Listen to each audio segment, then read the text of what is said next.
द्वारकाधीश विराजे मधुर भाव से कहने लगे, काकी मुंह को बड़ी जोर से भूख लागी है, काकी मुंह को बड़ी जोर से भूख लागी है। कछु व्यवस्था है? इतना ही कहा। हाँ हाँ, ऐसी तो कोई सामग्री नहीं है, पर हाँ बगल में बगीचे में कदली फल लगे हैं, केले लगे हुए हैं, वो लेकर आते, जाओ लेकर आओ। अति शीघ्र गई और टोकरी में लेकर आई। इधर फल से छिलका उतारा, फल को बाहर फेंक दिया, छिलका लिया और द्वारकाधीश के मुख में प्रदान कर दिया। तो छिलका द्वारकाधीश के मुख में प्रदान कर दिया। उसी समय सत्संग दोनों का प्रारंभ हो गया। क्या सत्संग? काकी बोली, हे द्वारकाधीश श्याम सुंदर, तुमने ब्रज में यशोदा को मैया को कैसे परेशान किया? मैंने तो सुना है तुमने ब्रज में अद्वितीय लीला, रास की लीला की थी। अरे आपकी तो सदैव जय जयकार हो। ठाकुर जी उसी भाव में डूब गए, सब भूल गए।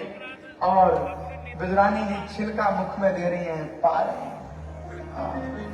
थोड़ी देर बाद जैसे ही विदुर काका का आगमन हुआ, देखा दोनों भाव में ग्रसित हैं, किसी को बहान ही नहीं है। तभी बिदुरानी जी के कंधे को पकड़ के हिलाया। अरे सौभाग्यशाली ने क्या कर रही है? श्याम सुंदर के मुख में फल नहीं दे रही है, छिलका दे रही है।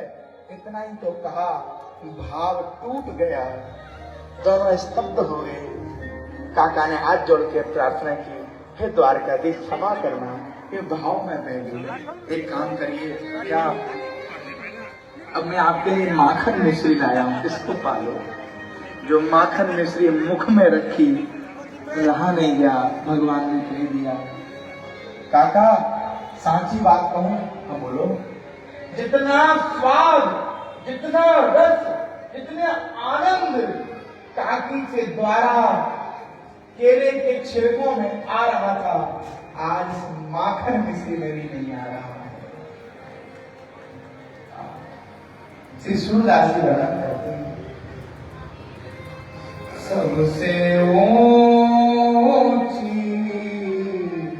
प्रेम सगाई, सबसे ऊंची प्रेम सगाई, सबसे ऊंची प्रेम सगाई, सबसे ऊंची प्रेम सगाई, सबसे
जाते जाते श्री विदुर काका को याद किया था, और राम अवतार में जब लीला का स्मरण करके जा रहे थे तो जाते जाते सबरी बाई को याद किया।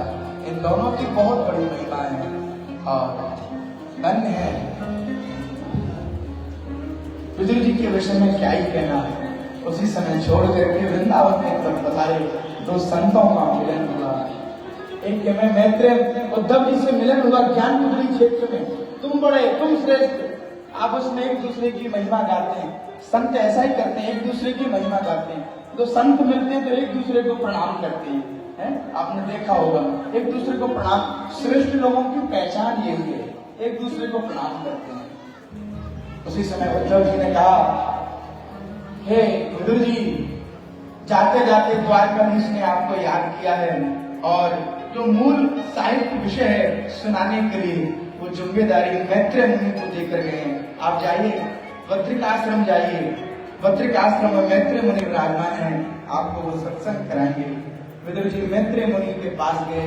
मैत्रेय मुनि ने कहा, मैं आपकी प्रतीक्षा में था और जिज्ञासा रखी कि सुखाय कर्माणि करोतु लोके नदी सुखम्बा नदी पार।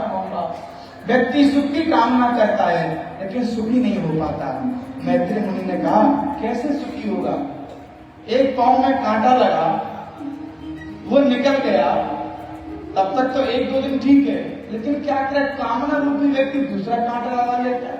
कामनाएं कभी पूर्ण नहीं होती हैं, इच्छाएं कभी समाप्त नहीं होती हैं, नित्य प्रतिदिन बढ़ती रहती हैं। बुद्धिमान व्यक्ति तो वही है, विदुर जी मैत्रेय मुनि ने कहा है, जिसकी कामनाएं समाप्त हो गई हों, जिसकी भक्ति भगवान के चरणों में लगी हुई। इसलिए याद रखना, आपके जीवन के लिए एक सूत्र बताने के लिए निवेदन करने बंधुओं, आपके पास जो प्राप्त है अपने जीवन में उसे पर्याप्त मान लेना। फिर से सुनना, बात समझ में आए तो तालियां बजाना, नहीं समझ में आए तो राधे राधे बोल देना। अगर आपके जीवन में जितना प्राप्त है अगर आप उसे पर्याप्त मान लोगे तो आपके जीवन में आपसे बड़ा सुखी कोई व्यक्ति नहीं है और आपसे बड़ा धनवान नहीं है। इसलिए कामनाओं को जीतिए। दसों इंद्रियों पर विजय प्राप्त करने के बाद कसरत हुई, ऐसे थोड़ी है। इसलिए कामनाएं बढ़ती जाती हैं। लोके क्षणा, ऐसे ही क्षणा, वित्त ही क्षणा, किसको कामना नहीं है? हर व्यक्ति फेमस होना चाहता है, हर व्यक्ति प्रसिद्धि प्राप्त करना चाहता है, हर व्यक्ति बड़े से बड़े धनाढ्य बनना चाहता है। लेकिन एक बात कहूं, असली धनवान कौन है? जिसके पास भगवान नाम है। एक तो गांधी छाप वाले तो सब नकली हैं, कोई भरोसा नहीं है। कम मोदी जी कहते हैं भाइयों और बहनों, पहले गांधी जी ऐसे देख रहे थे, मोदी जी कहते भाइयों बहनों, तो गांधी जी कैसे हो गए? 1000 का बंद, लोग लाइन में, बेचारी माताएं जोर जोर के रखती थी, नमक के डिब्बे में, हल्दी के डिब्बे में, तकिया के नीचे, कंबल के नीचे। मोदी जी ने कह दिया भाइयों और बहनों। फिर देखो तो एक हमारे मथुरा में टिकिया बेचने वाला था, बेचारा दिन भर टिकिया बेचता था, पैसा लाके आया, घर पर रख दिए, अब पत्नी धीरे धीरे उसमें से निकालती गई, रखती गई। मोदी जी ने कह दिया भाइयों और बहनों। टिकिया वाला बोला कोई दिक्कत नहीं, अपने पास तो है ही नहीं है, रोज कमाते हैं, रोज खाते हैं, रोज गड्ढा खोदो, रोज पानी पियो, परेशान होने की दिक्कत नहीं है। पत्नी बोली सुनो स्वामी रुको, बैंक चले जाओ। पति बोला बैंक क्या करूंगा जाके? बोले रुको, उठो। जिस पर बेचारा सो रहा था उसी गद्दे को जब पत्नी ने खोला, 500 की 1000 की गड्डियां निकली। टिकिया वाला बोला इतना पैसा कहां से आया? बोले स्वामी तुम टिकिया बेच के आते थे, तुम स्नान करने जाते तब तक तुम्हारी पॉकेट से निकाल लेती। टिकिया वाले ने इतना पैसा देखा, उतना पैसा, बाबरे इतना पैसा होता, मैं टिकिया बेचता कोई व्यापार करने लग जाता। बेचारा टिकिया वाला गया लाइन में, बैंक में जाके जमा किए। बेचारी माता कैसे सुरक्षित रखनी थी, किसी को नहीं पता चले। नमक के डिब्बे में, कभी कहीं तो कभी कहीं, कभी अलमारी में, किस कोने में, किस कोने में। एक बात कहूं, रखना चाहिए, रखना चाहिए। शास्त्र में ऐसी माताओं के लिए गृहिणी शब्द बोला गया है। अरे जब पति परेशान होता है, जब उसके चारों तरफ के रास्ते बंद हो जाते हैं, तो जो माता घर में होती है वो कहती है घबराने की बात नहीं है, सुनो ये रहे पैसा, जाओ। इसलिए उसको गृहिणी कहा गया है, इसलिए शास्त्रों में उसकी महिमा गाई गई है। ना ग्रहम ग्रह इत्याहु, गृहिणी ग्रह। बंधु, ईंट पत्थर के मकान को घर नहीं कहते, गृहिणी को घर कहते हैं। रिक्शा चलाने वाला भी झोपड़ी में रहता है, उससे पूछो भाई कहाँ, हमको वहां लेके चल, नहीं मैं तो घर जा रहा हूँ। तो कोई बुद्धिमान कहेगा तेरा घर कहाँ, वो झोपड़ी में जा रहा हूँ। नहीं भैया, घर क्यों, वहां घरवाली है, बच्चे हैं। इसलिए शास्त्र में बड़ी महिमा है, माता निपुण है, इस प्रकार से करने से काम बन जाता है। पर लेकिन क्या करें, मोदी जी कह रही है दिक्कत बन जाती है। बोलो राधे राधे, जोर से बोलो।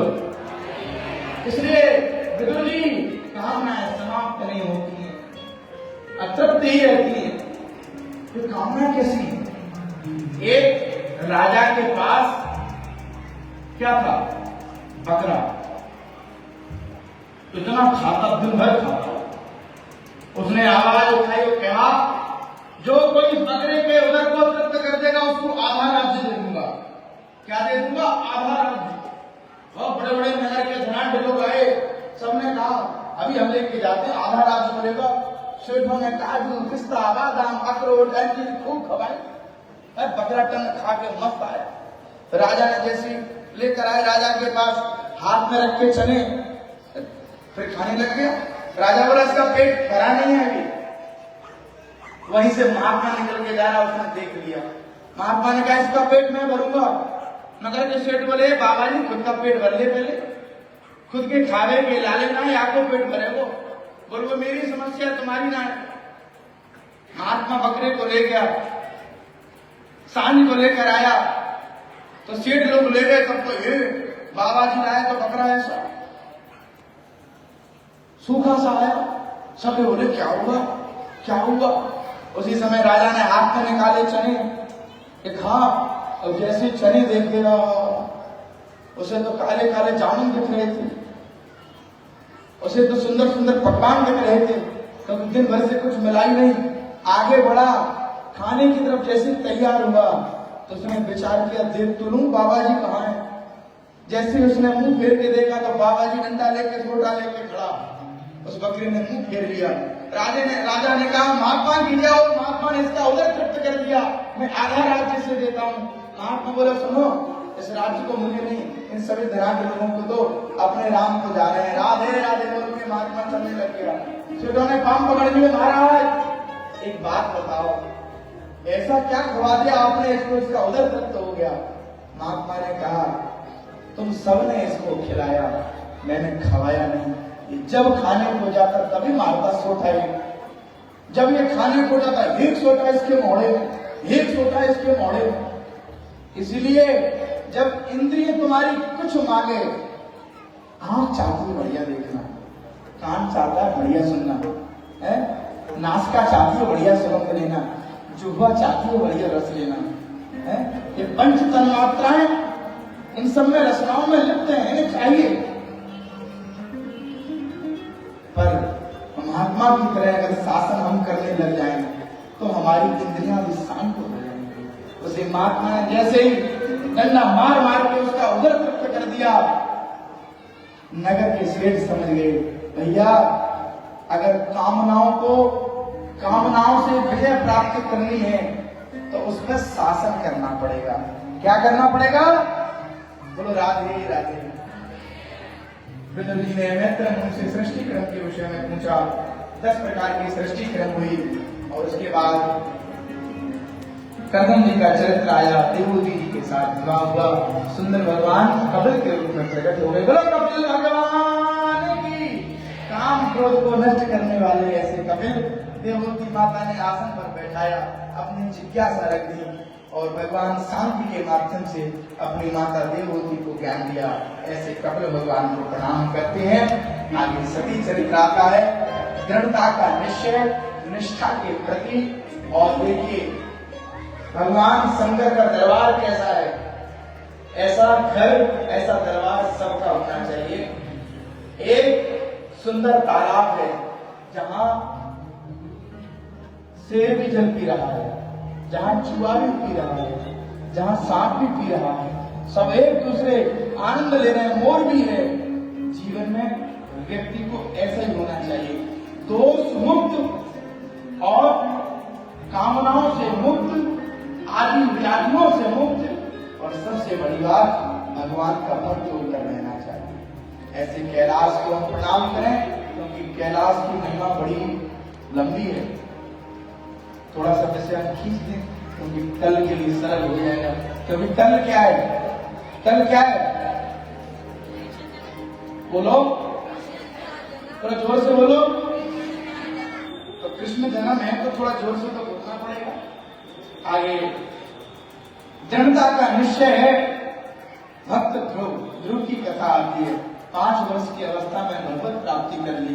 दृढ़ता ऐसी होनी चाहिए कि स्वयं वैकुंठ नाथ को भी आना पड़ा और दर्शन देकर उन्हें धन्य करना पड़ा। आगे भरत जी का चरित्र आता है कि भगवत भक्ति से निष्ठा के साथ अगर हम मस्त रहे, जैसे मनुष्य जी का एक पद बड़ा प्रसिद्ध है, क्या बोले, जो मिल जाए उसे पालो और मस्त पड़े रहो, अलग रहो दुनिया से मस्त, काऊ की चिंता ना फिकर, बस मुख से निकले तो क्या निकले? राम राम राम राम। ऐसे जड़भरत जी को खूब आगे भगवान नाम की महिमा, अजामिल का प्रसंग जिसमें भगवान नाम की महिमा गाई गई है। और इसी के साथ आज की कथा को विश्राम, क्योंकि देखो कथा का नियम होता है, हाथ छोड़नी चाहिए। नाम से हमने प्रारंभ किया, नाम पर विश्राम और चर्चा पर चिंतन कल करेंगे। कल वैसे भी कृष्ण जन्म है, तो आपको बढ़िया सुंदर सुंदर पीले वस्त्र पहन के बढ़िया सुंदर सुंदर बात